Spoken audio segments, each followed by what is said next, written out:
मुर्शद की दुआओं से हुई तीसरी जिन्स पैदा। मुर्शद ने दुआ की और हुई तीसरी जिन्स पैदा।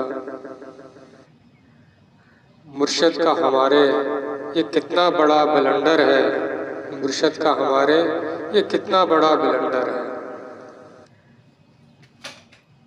कहा जब हमने ये एक मुरीद से, वो बोला कान के करीब से, हो जिसके पीछे तुम, वो मुर्शद भी ट्रांसजेंडर है।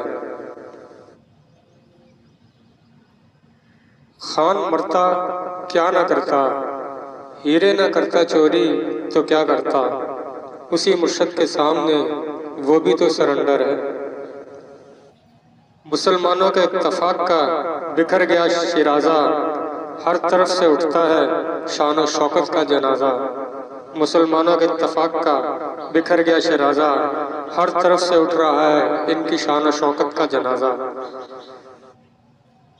शफीक कुफार है मुतहद और उल्टा अपना कैलेंडर है।